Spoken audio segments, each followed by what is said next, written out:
Hello everybody. We're going to start with the straight stitch sewing exercise. This is the hardest one to get through, but if you get through this one, the rest of them will be fairly easy. So I always recommend that we start with that one first. But before we get started, we need to do a few things. Set up your machine, and you need to run a test fabric. Take a scrap of muslin and test your stitches to make sure that it's sewing correctly. You should do this every time that you sit down. If it's not sewing right, please come see me and I'll help you get it set correctly. If you're working on a piece of apparel, you should use your apparel fabric to test your sewing out. The second thing we're going to take a look at is the relationship of the needle, the pressure foot, and the markings on the throat plate. If you can see, the edge of the pressure foot is directly on the first mark, which is your 1/4. So the relationship to the needle to the end of the pressure foot is exactly 1/4 inch. We're going to use this information to set up our first 3 measurements using the visual of the pressure foot. Here is your 1/16. It's underneath your pressure foot, and the mark for your 1/16 is directly under the needle. If you take a good look, the fold of your fabric, which we pressed out earlier, is directly to the inside of your pressure foot. Take a good look, and that's where you want to keep your fold when you're sewing. So you're going to keep your eye on the fold, and you're going to let the machine do its work, and you're just going to manipulate your fabric. When you sew your 1/16, do not backstitch. This has a tendency to get all balled up, so it's important that you just sew straight through. I want you to note what my hands are doing. They're really just manipulating the fabric to make sure that the fold of the fabric stays to the inside edge of that pressure foot. That's all you really need to do. The machine will do the rest of the work for you.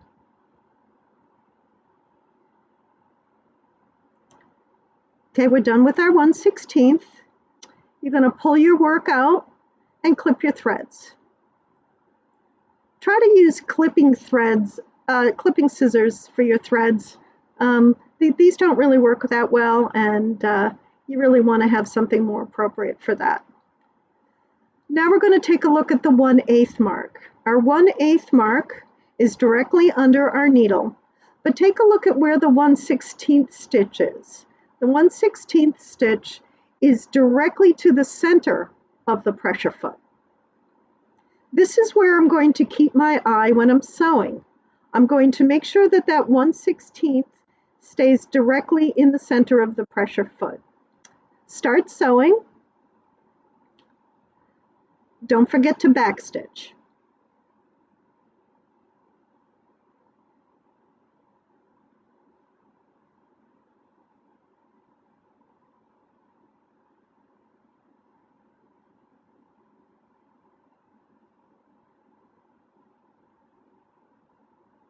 Again, take a look at where my hands are. They're really not doing much more than feeding the fabric through and making sure that that stitch is staying directly to the center of your pressure foot.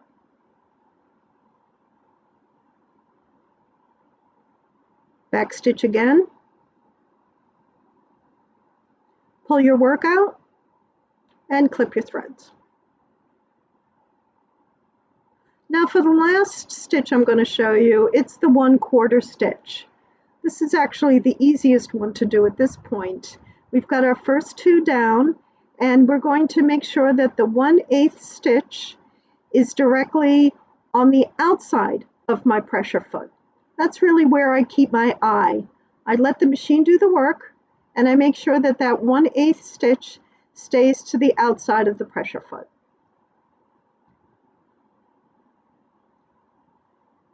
Don't forget to backstitch.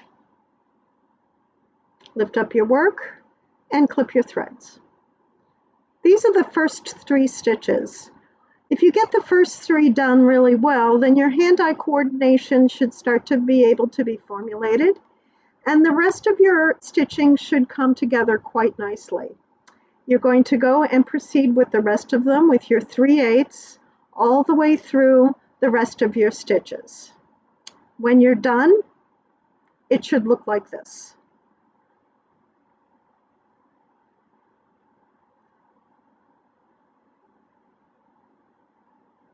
That's the end of this exercise. On to the next one.